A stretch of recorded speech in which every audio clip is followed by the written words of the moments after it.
The M4 Sherman tank was born out of the urgent need to produce an Allied tank to rival the mighty panzers of the German army. In a triumph of industrial mass production, more Shermans would be made than every type of German tank put together. Using archive film and color reconstructions, Battle Stations tells the story of the Sherman tank. Fast and reliable, but with a fundamental weakness. Its armor was no match for the high-velocity German guns the tanks would come up against. Our armor was not even maybe half the thickness of the German tanks. Their guns, the rounds they fired could just go right through it just like butter. The Germans had their own nickname for the Sherman. They called them Ronsons. The advert of the day for the Ronson lighter was one flick and it lights. But the Shermans would make a vital contribution towards the Allied victory in Normandy. And after some of the toughest tank battles of World War II, they led the breakout that destroyed the German army in the West. The tank is not an instrument which is developed to save lives. It's an instrument which is developed to kill. Kill or be killed was the motto. Kill or be killed.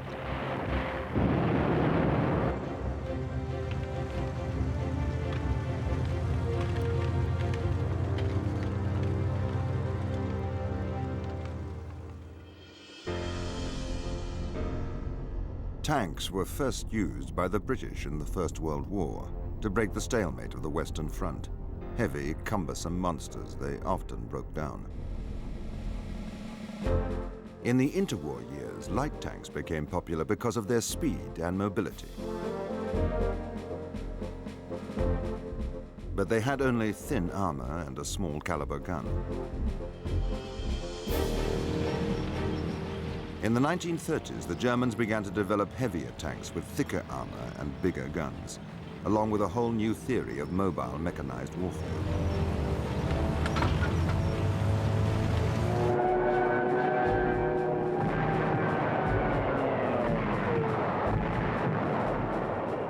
In May 1940, Hitler launched a blitzkrieg, lightning war, against France, Belgium, and the Netherlands.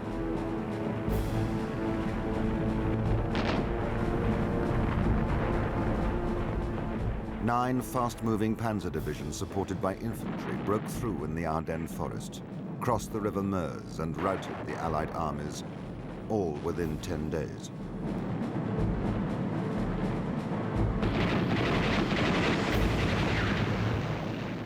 Blitzkrieg is historical shorthand for fast, mobile operations by tanks and mechanized infantry. Many armies experimented with it, but it was the Germans who brought it to perfection. It's as much psychological as it is physical, making the enemy feel defeated as well as actually beating him in the field. Meanwhile, in the United States, the army was in a poor state, tiny in numbers and equipped with only a few hundred ancient tanks from World War I.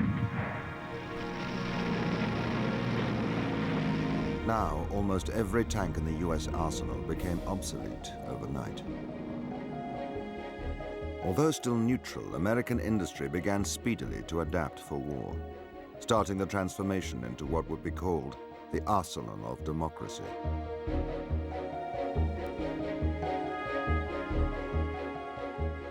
To achieve the high level of tank production needed to catch up, the automobile industry was asked to offer up its management, manpower, and mass production expertise for war production.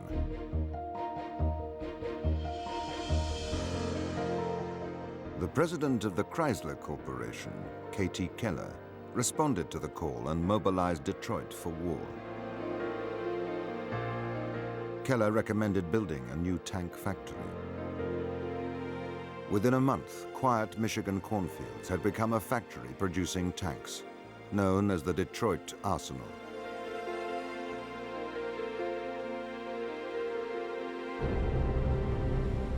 Soon, streaming off the production line was the M3 medium tank. But the army planners wanted a new, better tank to try to match the German Panzers. Chrysler staff and military engineers began work on a new engine.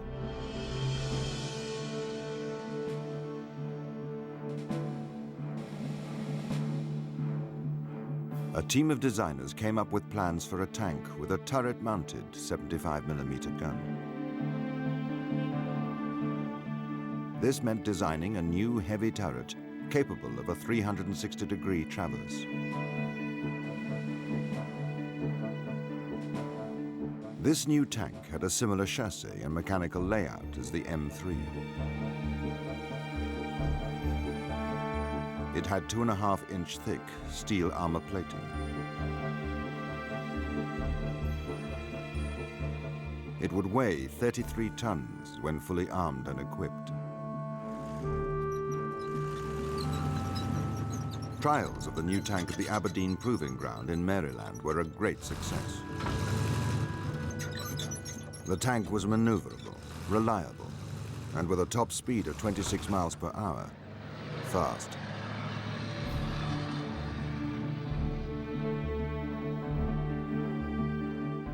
In October 1941, this new tank went into production. Officially, it was known as the M4, but it would most often be called the Sherman. In late 1942, the first Shermans went into service to the British Army as well as the American. Well, I just loved it. The Sherman tank was a 33-ton monster. The first sight of a Sherman, there it was, a huge tank. There's a lot of room in it. A veritable Rolls Royce, really, compared with what we've been used to. Very impressed the way they had the 5 Chrysler engines, the way they were all made to drive onto one common shaft. Most of the American equipment was much better than ours. They seemed to have the industrial muscle to produce these things. I thought he was going to be able to do the job very well against the enemy. Each Sherman was operated by a crew of 5. The driver sat in the left bow. As a driver, the Sherman, you've got an enormous gearbox on the right. It's got the same pedals as most vehicles. It's got an accelerator, got a clutch, hasn't got a brake. Instead of the steering, you've got 2 sticks, like joysticks. And by pulling on the right, the tank will then veer to the right. Pulling on the left, it will go to the left. If you pull both together, it stops.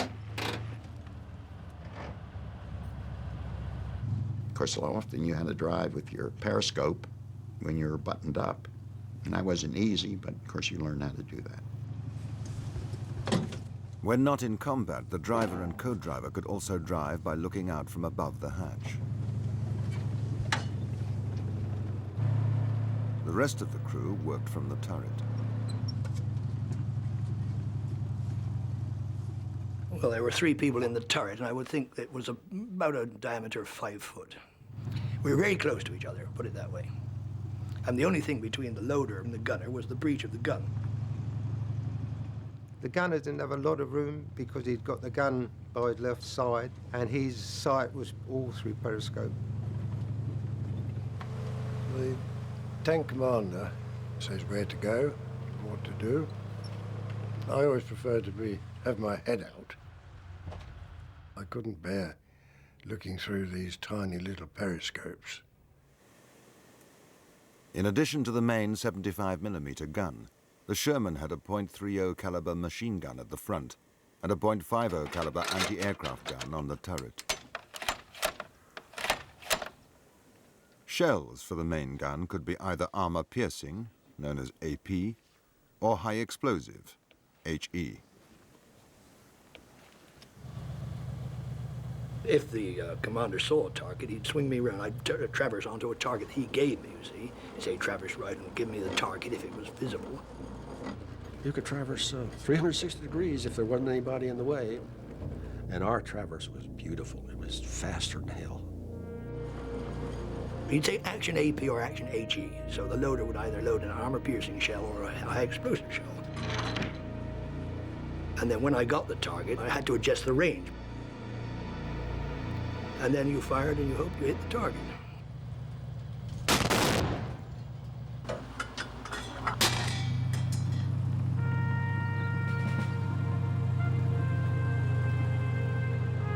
The Sherman was well suited to fast-moving, offensive armored warfare, but now it had to prove itself in the test of battle.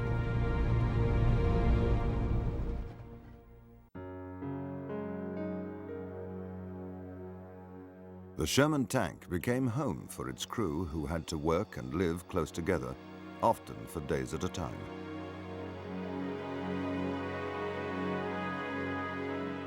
We had great camaraderie between members of the crew. Learned to rely on each other. And that gave us this wonderful esprit de corps. You slept together, you ate together, you fought together, you know, it's just a unit, and you heard all one another's problems from home, you know. If a letter came and there was something wrong, they usually used to tell you their problems. And you're trying to learn the other person's job, too, because sometimes if something happened, the vehicle was broken down or somebody got injured, wounded, killed, you may have to take over the other person's job. And each evening, the crew would dig in to camp down for the night. If you were lucky, you could dig a hole and run the tank over and sleep underneath it. And you had a sort of communal bed. I mean, you didn't take your clothes off. You took your boots off. And you all five got in together. In time, each crew built up an almost intimate relationship with their tank. We named our tanks after our favorite girlfriends. It was something you sort of loved.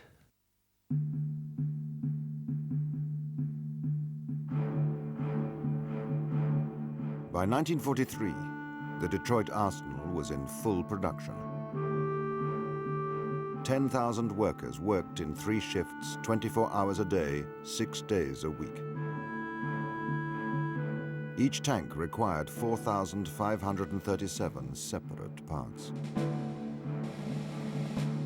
In total, 11 different factories and hundreds of subcontractors would help manufacture the Sherman tank. By the end of the war, 48,000 Shermans had rolled off the production lines, double the number of all the German tanks produced in the war. The Sherman would become the universal Allied tank of World War II.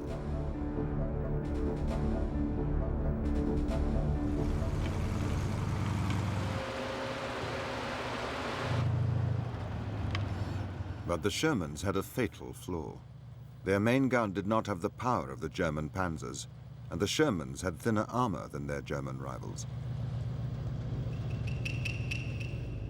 Small arms fire made virtually no impact on the Sherman's armor.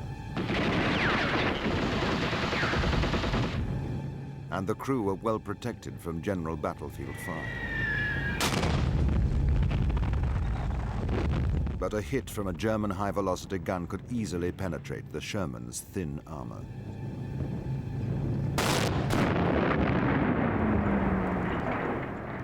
The crew had only seconds to get out before the fuel or the ammunition went up. If you got hit, you were really in great shape to just go up like a match.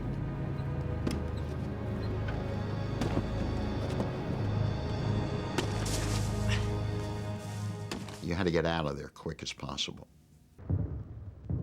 The memory of a Sherman going up still haunts many tank men. The sight of black smoke, I mean really black smoke, with rounds bursting off inside, is a terrifying sight. It would burn very quickly for a very short while. As that died down, the heat generated from it would then start exploding the ammunition stored within it. if you got a turret hit, a shell could come in and ricochet around inside, which and the people within it had nowhere to go, so that was messy. There was meat, flecks of meat, all the way round the inside of this turret. And we didn't look any farther. We thought, oh my, what have we got into? I was only 22 years old, and it was quite exciting and glamorous, I suppose. One always thought, well, it's not going to happen to us. I mean, it was bad luck on those guys, but not going to happen to us. Tank designers traditionally juggled the tank's three main characteristics: mobility, firepower, and protection. Some tanks, like the famous German Tiger, emphasized firepower and protection. In contrast, the Sherman went for mobility. It was very mobile, and it was very good cross-country. British and American planners working on the invasion of Europe realized the need for armour to precede the infantry ashore and to clear the many waiting obstacles. A series of what became known as Hobart's funnies, after the British general who designed them, were produced. These included swimming tanks with floating skirts around them to go into the beaches in the first wave. When they hit the beach, they threw off the canvas floats. Flail tanks to clear minefields. Bulldozer tanks to clear the path forwards. Most of these tank adaptations proved successful. Others were less reliable.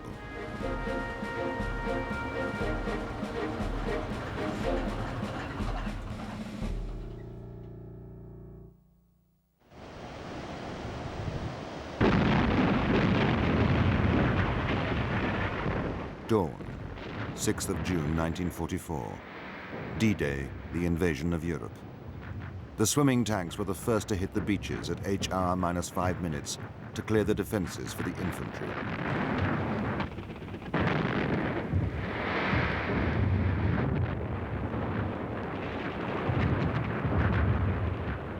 But the seas were rough, and on Omaha Beach, many of the tanks went to the bottom.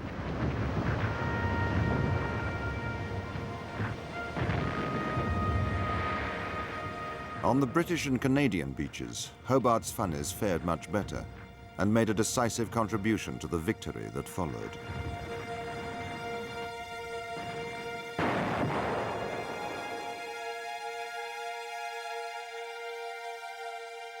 The Allies had breached Hitler's supposedly impregnable Atlantic Wall.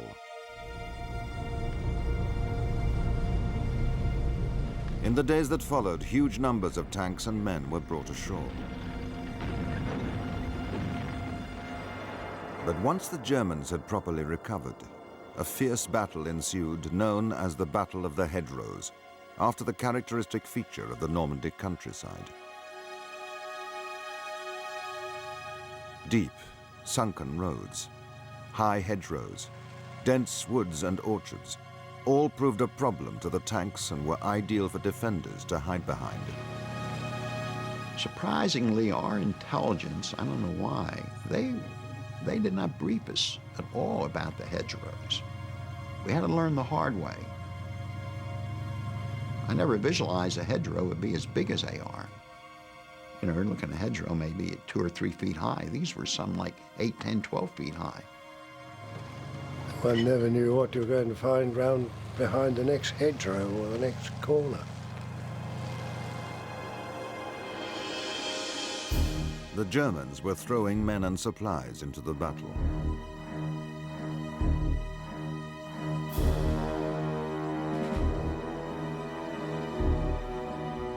Two tough elite SS Panzer divisions were sent from the Russian front to confront the Allies around Caen.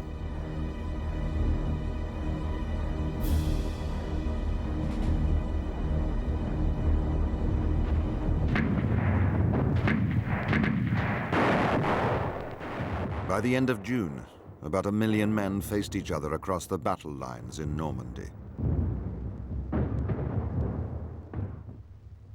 The British and Canadians kept up the pressure around the city of Caen. But the result was stalemate. The weapon the Allies most feared was the 88mm German anti-aircraft and anti-tank gun.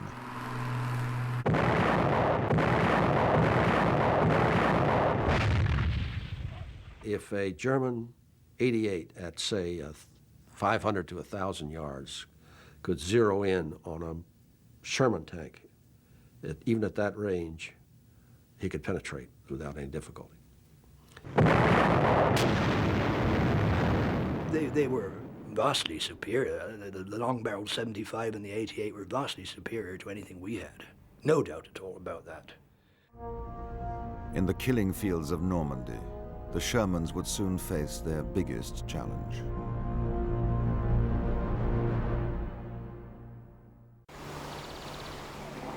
Field Marshal Bernard Law Montgomery was the commander of land forces in Normandy.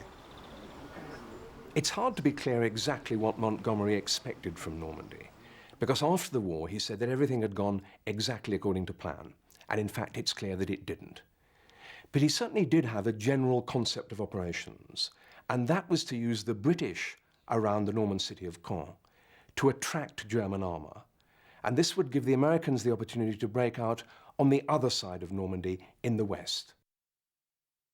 There were going to be several battles to establish the conditions for the breakout from Normandy. Battles to wear down the Germans and to pin down their armour.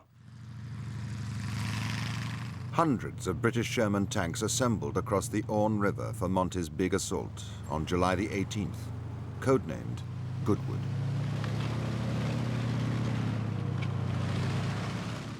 The assault began with a massive air bombardment at dawn by British and American heavy bombers.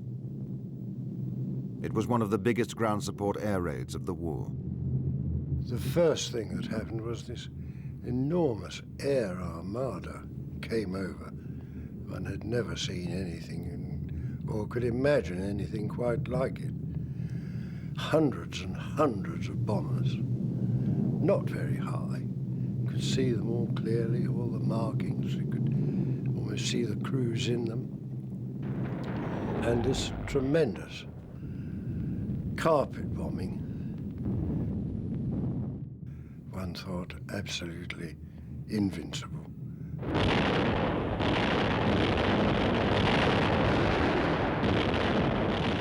One of the lads remarked, well, I'd sooner be this side than on there where that lot's going. We can't lose. There'll be nothing left. We should probably be in Germany in 2 days. This is what we were told. We'd probably be on the way to Germany in a matter of weeks.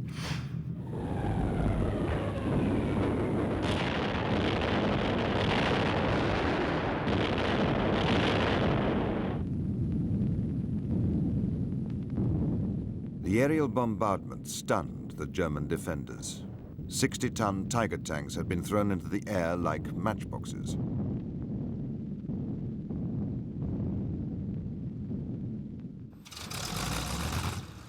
At 8:30 a.m., the British Shermans began to roll forward through the dust and the smoke.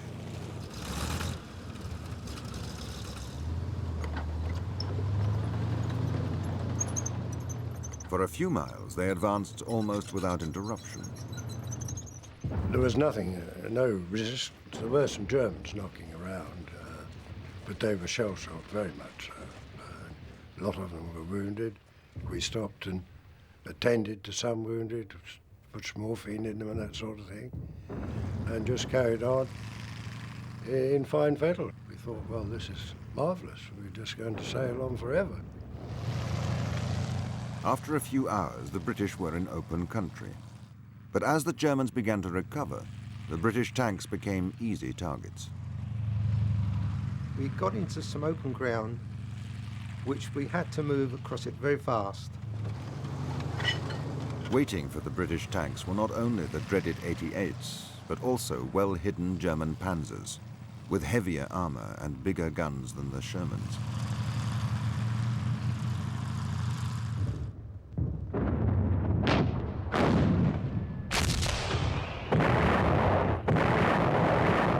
was looking across at my left. I saw the tank over on the left, and all of a sudden this just erupted into a mass of flames.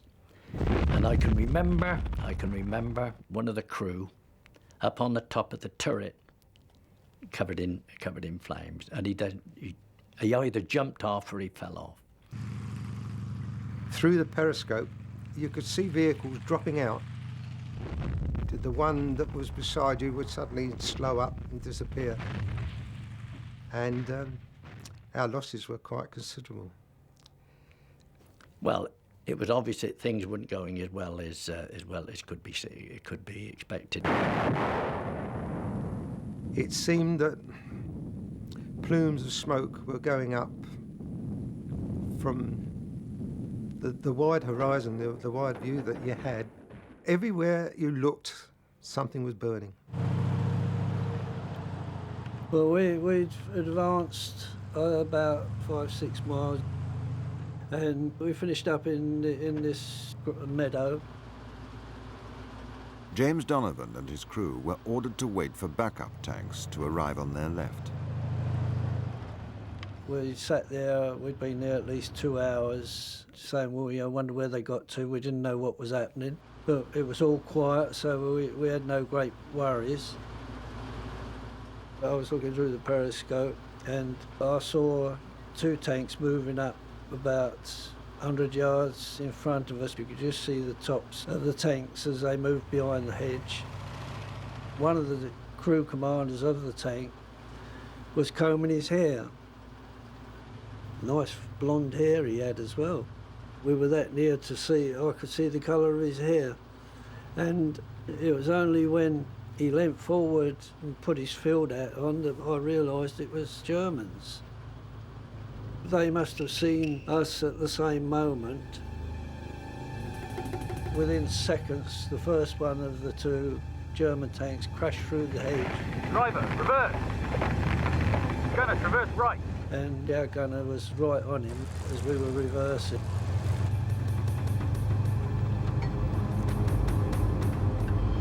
Fire! And as our gunner fired, I watched the tracer come off the front of the tank and shoot up into the sky, and I thought, oh good God, what chance have we got with that? His turret came round and lined up with us, and bang, that was it.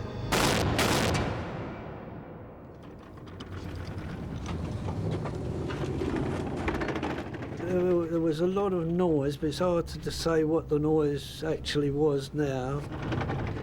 Then the order came over the intercom, bail out. Crew, bail out! Bail out!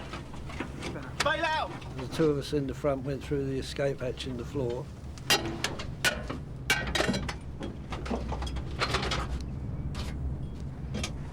And the others came out through the turret.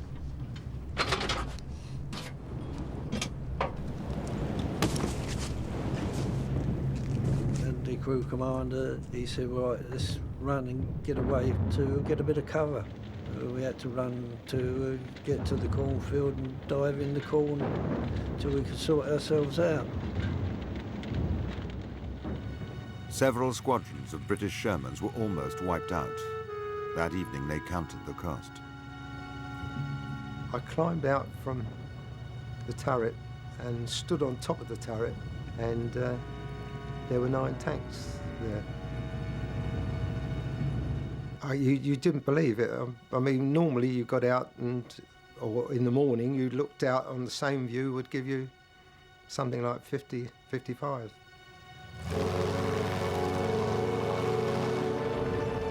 But with the arrival of 2 more British tank divisions, sheer force of numbers enabled the Shermans slowly to win many of their objectives.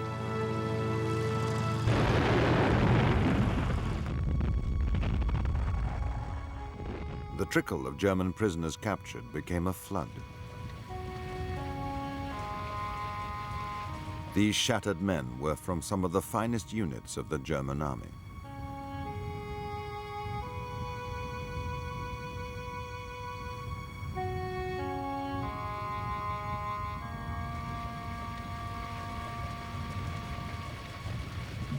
A victory of sorts had been won, but it was still far from the hoped-for breakout.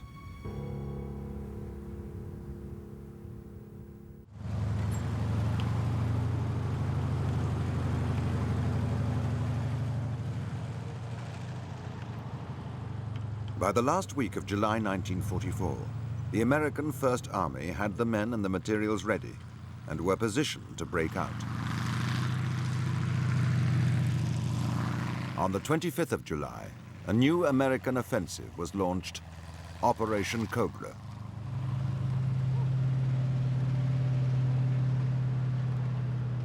We heard that there was a big push on, and we were told to get ready to go. We were going to move forward, so we knew that things had started.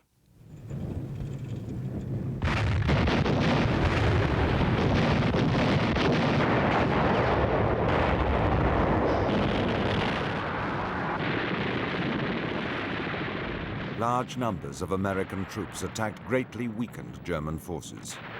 The infantry of 7 Corps led the offensive.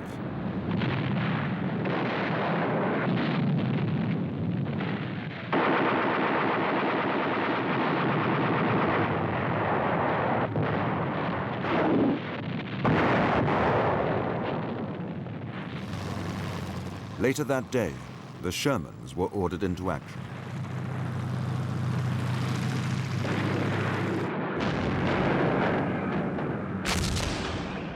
The Germans held on for a couple of days, but were no match for the overwhelming numbers of Americans. Dazed by the speed of the advance, the defenders began to surrender in ever greater numbers.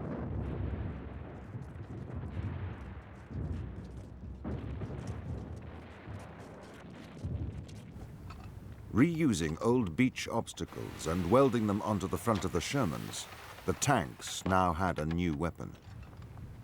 We went down to the beach and took a lot of the stuff that was in the water and cut it up and used that as material to make those fork things that went on the front of a tank to dig into a hedgerow and help tear it apart.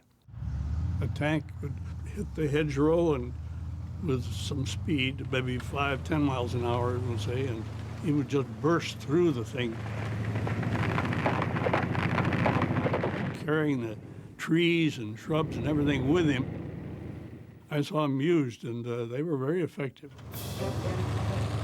The Americans at last broke out into good open countryside, where the Shermans could be used to real advantage. It's a great feeling to get rid of those hedgerows and get out in the open again, where you can maneuver, especially with tanks, and really see that wide open space. The momentum of the advance began to build.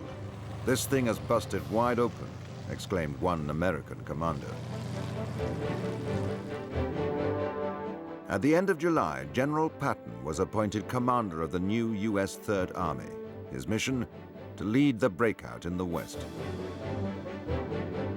He imbued his troops, as mean as he seems to have been to them, with a sense of, we can. George S. Patton, known as Old Blood and Guts, had a ferocious reputation for taking the offensive, earned in North Africa and Sicily, and he had a ruthless ability to push his men to the limit. We respected him because he demanded the utmost from his troops. Within days, Patton's men were racing into Brittany. His theory was that the enemy is just as exhausted as we are, probably a little more terrified because they're on the run.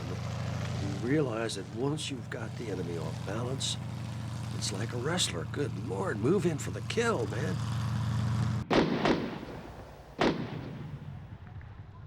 As the breakout from Normandy gathered pace, one by one the French towns fell to the Allies. Saint-Malo, Rennes, and then turning east towards Le Mans and Paris. We kept capturing a lot of towns at the breakout, and I can't remember all the towns we went through. Patton's Third Army raced forwards, meeting virtually no opposition. the columns of Sherman tanks advancing several miles each day. Well, his strategy was always to burst through the enemy, just go hell-bent for election. Just get behind him and raise all kinds of ruckus in the back country. For the Americans and the British, the crowds began to come out to welcome the conquering heroes. People really welcomed us going through these towns, villages. You know, they threw flowers, they gave us cognac, if they had any. Of course, we took it all we could get. Sometimes you couldn't move. Roads were jammed with people. So overwhelmed with joy that at last they were liberated.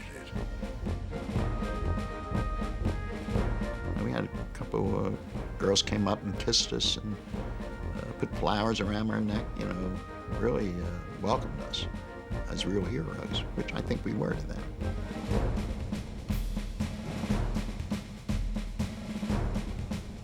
At last, all was going well for the Allies.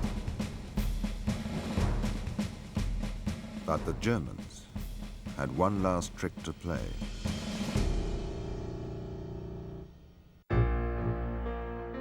The German commander, Field Marshal Gunther von Kluge, reported, "It's a madhouse here. Someone has to tell the Führer that if the Americans get through, they will be out of the woods." Hitler intervened directly to order 4 armored columns to move from Caen for a counterattack, intended to divide the Allied armies in two. It was launched on the night of the 6th of August.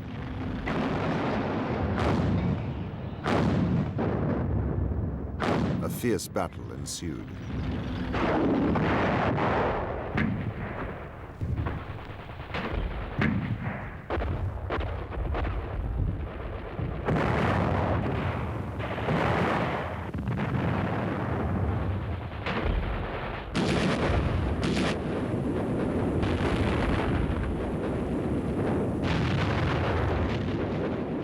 But the American line held until reinforcements arrived. With the German line now perilously overextended, Eisenhower ordered Patton to wheel east and advance towards the Loire and Seine rivers, around the rear of the German armor still tied up south of Caen. Eisenhower then ordered Montgomery to attack from the Caen area southwards towards Falaise. Now facing encirclement, the entire German army in Normandy had only one road as a means of escape, eastwards out of the closing net. The Germans could only move by night to avoid constant harassment by the Allied air forces.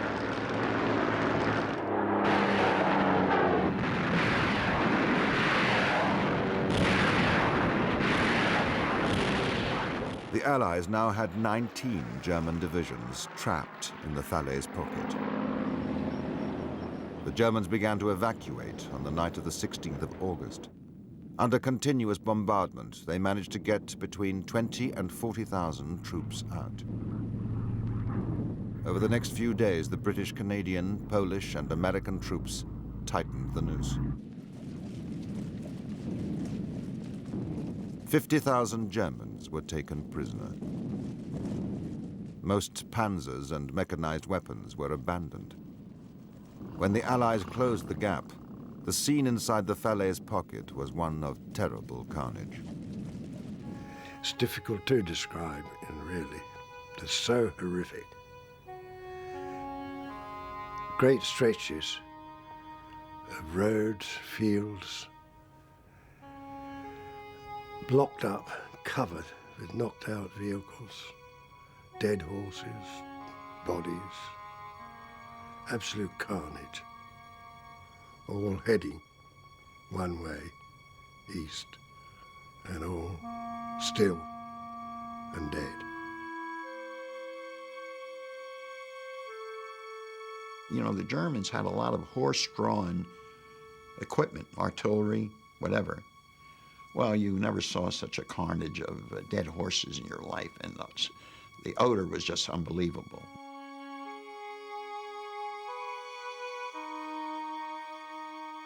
"10,000 Germans were counted dead. Kluge, the German general, wrote a letter to Hitler saying that the war was as good as lost, and then committed suicide with a potassium cyanide pill. We realized that the German army in France had virtually ceased to exist. I think that was the beginning of the end of the German occupation of France. But the story of the Normandy breakout did not end there.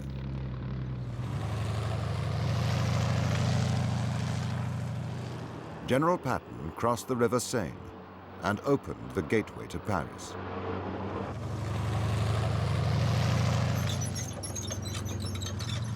With American tanks advancing across northern France, the German army faced a complete rout.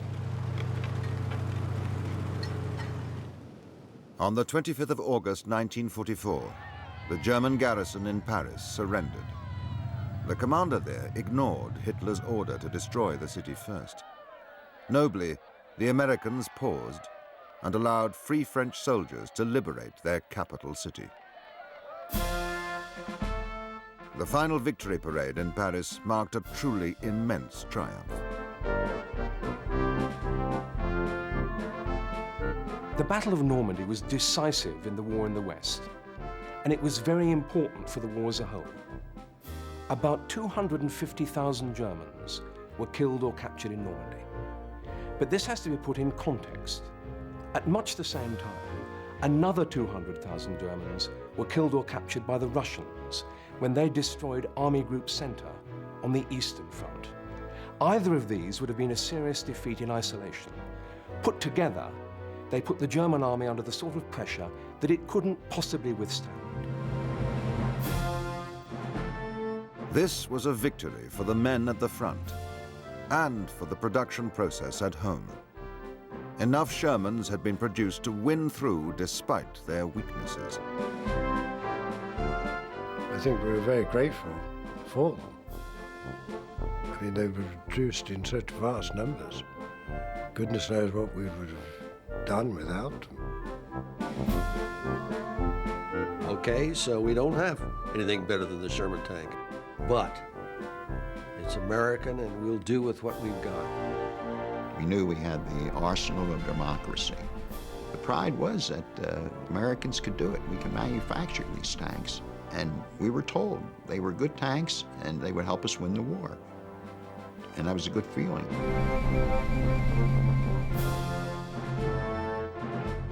The Sherman tank had led the breakout and the victory that had crushed the German army in the West.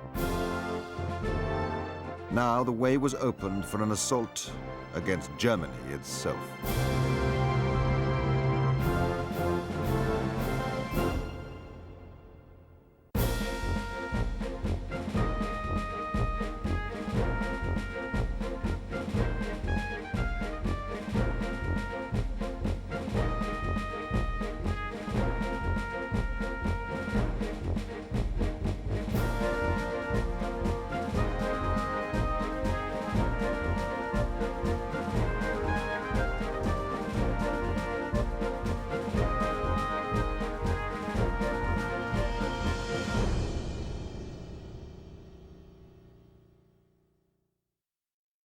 Mainly I was the gunner, so I was responsible for the 75 millimeter, the 30 caliber Browning, and the .5 anti-aircraft gun, which we ditched because it was a waste of time. You had to maintain the gun, obviously, clean it, and you had to make sure your ammunition was up to scratch and all those things. Yes, you had to sight it. I mean, you had to be able to estimate ranges, although that was, generally speaking, the commander's responsibility, but sometimes I thought he was wrong and I made my own adjustments. If the commander saw a target, he'd swing me around. I'd traverse onto a target he gave me, you see. He'd say, traverse right or traverse left, stop, and give me the target if it was visible. And in the meantime, the loader, he'd say action AP or action HE. So the loader would either load an armor-piercing shell or a high-explosive shell. And then when I got the target, I knew I had to adjust the range because there was a different propellant in the two shells, you see. Obviously, the AP was a higher velocity than the AG. So you had to know a little bit of had to have a little bit of technical knowledge. And then you fired and you hoped you hit the target. I was the troop corporal's gunner then, and it was a place called L'Eau de Bosque. And I think 2 or possibly 3 of the Troop 2 tanks were hit. And we couldn't understand why we weren't, because we were silhouetted against the flaming Shermans, which are only a few yards from us, in fairness, 20 yards maybe that. And the next morning, there was nothing happening, nothing on the radio. Everyone was so shocked, I think. The next morning when we got out, we found out that we had been hit, but it had gone through the metal blanket box at the back of the turret. There was a neat 75mm hole right through plonk. And evidently the German gunner considered that he'd knocked us out. He'd seen the flash of the hit. And he'd traversed elsewhere or withdrawn or something of that sort. But it was, there were some nasty, 2 of my friends in another tank were killed in that one.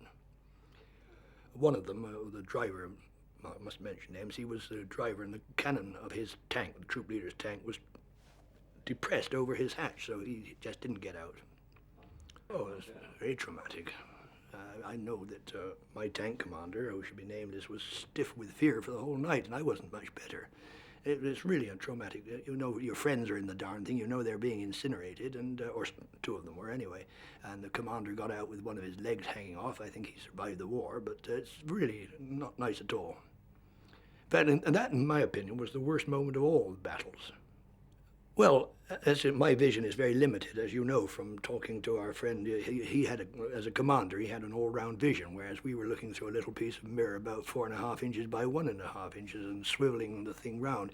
We were just waiting for, well, we could obviously see tanks brewing ahead of us. I remember the rise up to the Borgibus Ridge, and there was just smouldering tanks all over the place. Can't understand why we weren't hit again, a second time. And we're just waiting for the commander's orders to find a target and get the gun loaded and to fire at it. Didn't find a target. Didn't fire a shot that day. Well, there were cornfields. It was open country getting up to Borgibus Ridge, and this little hamlet, Hubert's Folly, there was a huge hole. I remember a hole blasted in the church tower. I remember that, and it was a sort of wooded area. It seemed that the hamlet or little village was built among woods. And what I was going to tell you, incidentally, was still Operation Goodwood, but let that go past. And we actually got the one troop, I think it must have been a composite troop, actually went in behind a 25-pounder barrage and actually took Hubert's Folly. In other words, we were on Borgibus Ridge, and I took a shot at a German half-track because I went through to the other end. But we were pulled down, and we stayed there overnight with no infantry support at all, and tanks are very, very vulnerable at night, and we're pulled back the next day to the north across the railway lines. So my most vivid memory is advancing and taking Hubert's Folly, because that was a beautifully organized little battle. Well, my main impression is of smoke, more than flames. I know another of my good friends has no known, well, 2 of them have no known grave. They're among the squadron leader's tank was one of the first hit. And I don't think either of them got out, and they've no known graves. But it was mostly of smoke, quite honestly. I mean, the flames are more obvious at night, as in this first action in L'Eau de Bosque, but at daytime, you're more conscious of the smoke, black smoke. And unless, of course, the ammunition store blows up, in which case it's almost like black smoke rings coming out of the thing. I don't know whether a turret is actually being blown off the chassis, but I wouldn't be at all surprised at that if it was fully loaded with ammunition.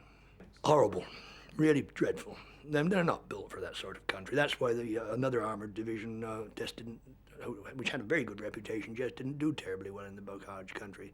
We probably did better than they did. There were sunken roads, and then there's one occasion in Normandy, near a place called Cheux, C-H-E-U-X, however you pronounce that. And there was a rather famous German panzer man. I think he was a major. I've forgotten his name. I think it might have been Witter. And a whole squadron, I think it was the 3rd Tank Regiment, 19 tanks, advanced down one of these sunken lanes.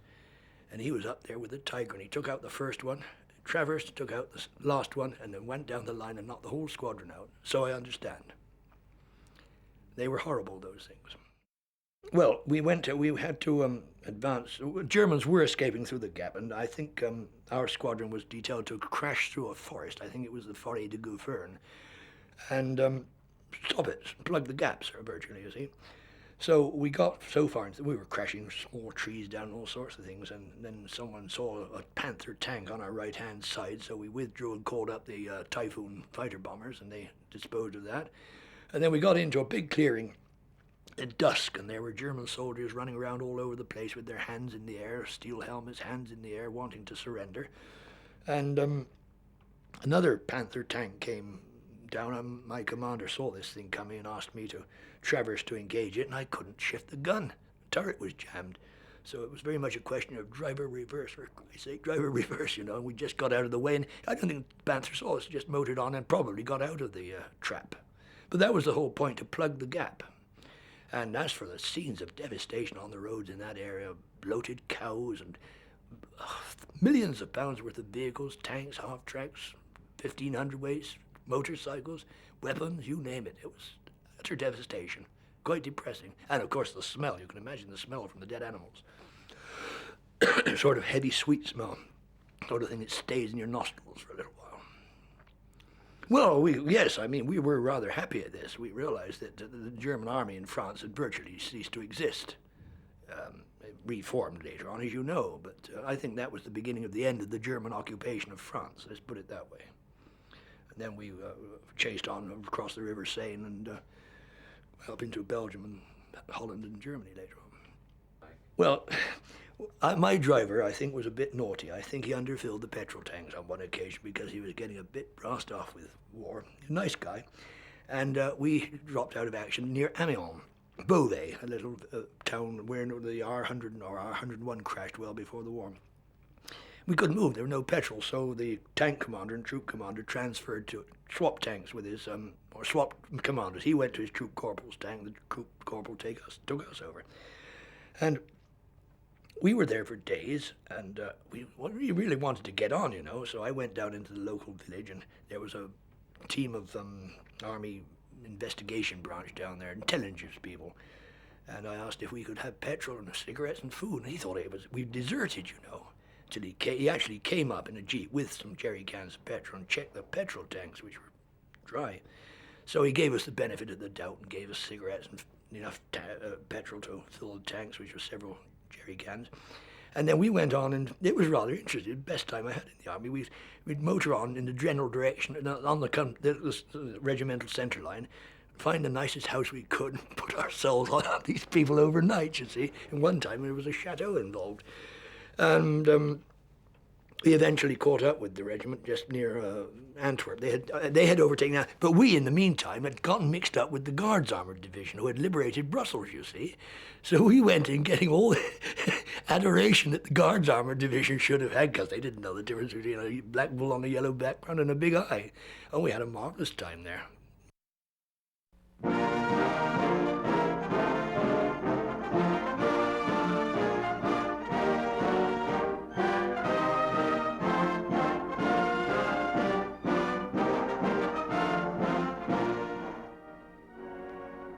Spring in Paris, 1941.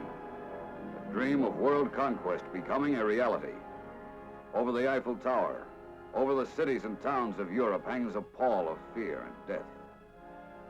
This could be London, England, or Buenos Aires. It could even be Main Street, USA.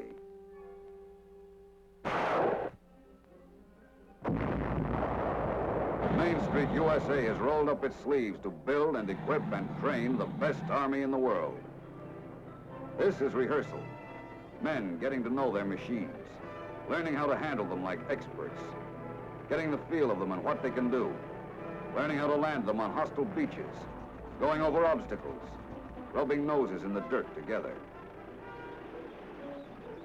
Then maneuvers, the tough job of making the ground team.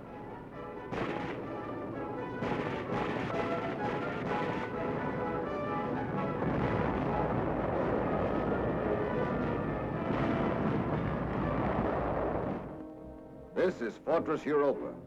Unconquerable, Hitler said. Well, nobody thought it was going to be easy. D-Day, 1944, and the crucial days that followed. Ships and landing craft, men and tanks, yes. But that wasn't all. Gasoline and food, spare parts and medical supplies. Logistics, it's called.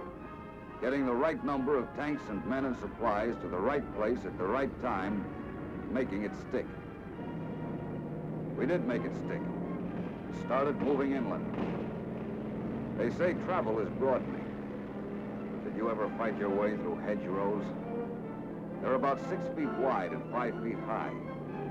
Centuries of packing have made them hard as cement. At first, we tried dynamite and tank dozers to make a hole. We got through all right, but we had to funnel like ducks in a shooting gallery. Then a sergeant came up with a great idea, a hedge cutter. When they told General Bradley about it, he drove 60 miles to have a look and slapped top secret on it.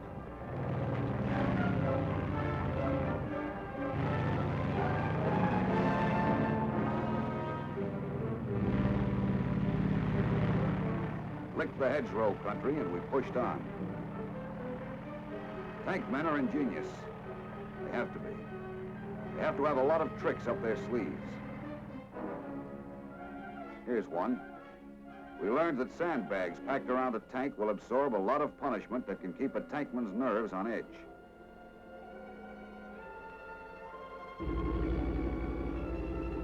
We learned a lot of tricks about camouflage, so we wouldn't stick out in Jerry's sight. In the beginning, a paint job was supposed to make us hard to see, but it wasn't enough.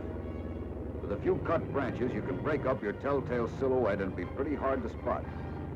With a net, you could blend a whole bivouac area into the scenery so that even low-flying planes won't see you. And if you have a terrain feature or something like a haystack, you can practically disappear.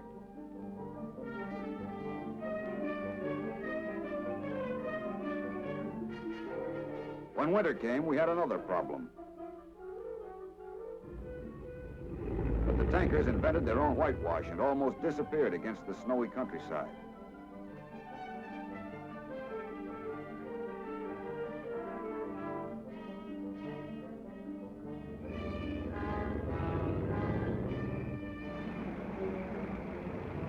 Always we kept moving, hitting Jerry deeper and deeper. Even when he wasn't fighting back, he made the going as tough as he could. Like this. You never knew where you'd find mines. Our friends, the British tankmen, invented this one. It's called a flail. It clears all mines from a path wide enough for a tank column to keep going.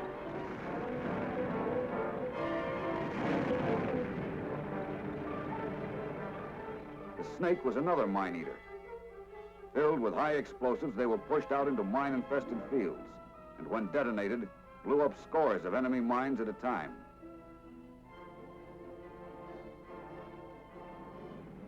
Always the push, 20, 40, and more miles a day. Reconnaissance must be continuous. That's what it says in the book. One day, we found out that we were moving up parallel roads with a Nazi tank column. When they got to the junction, we were ready for them. It was tank against tank, and we blasted them into a tin hat.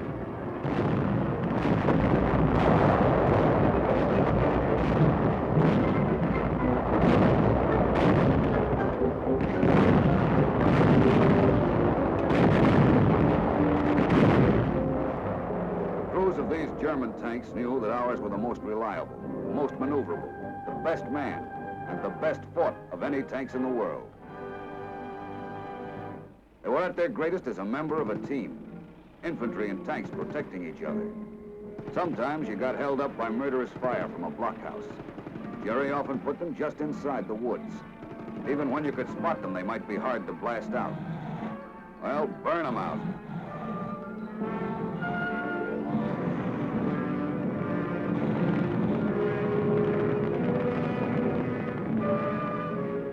Maybe you were in the Pacific. Then you'll know how 1,700 degrees Fahrenheit can save American lives. What with one thing and another, it got so the Nazis would rather surrender than fight our tankers. But with or without enemy, it's tough going through the woods. Time was when a thick woods was supposed to stop armor dead. When you've got the know-how, you'd be surprised where you can go and what you can do with a tank.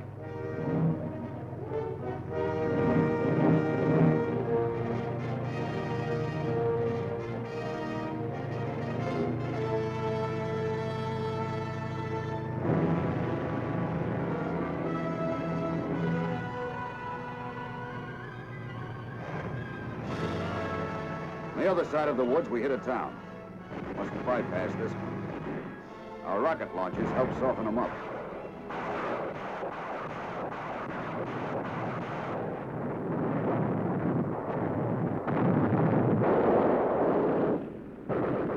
Then it's time to move in. Our supply lines have to go through this valley. Jerry knows it.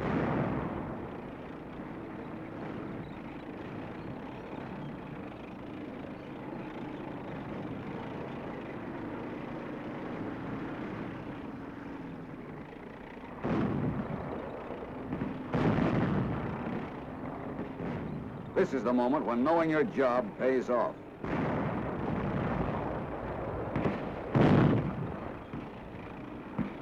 Building to building, door to door, you have to dig them out. They snipe from the buildings and barricade the streets.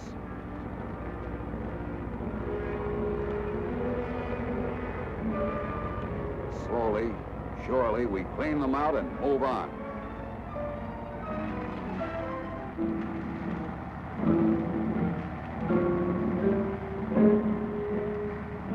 We gather momentum. Our pace becomes terrific for both men and machines.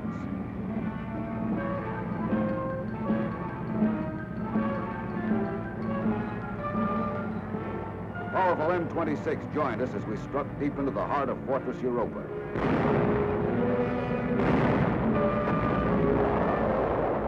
Into the great cities of the German Reich itself.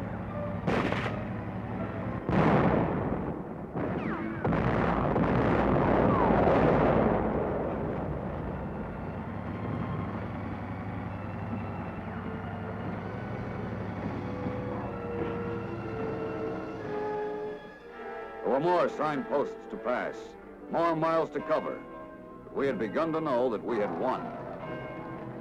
Almost suddenly, the end came. People of Europe could look up again.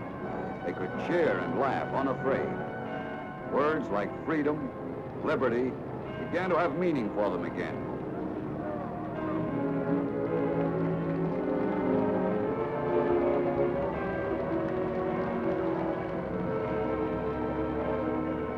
In Paris, the great avenue leading down from the Arch of Triumph had been filled again. Filled with American tanks rolling proudly down to the great square which is called Concord. Tank mission accomplished.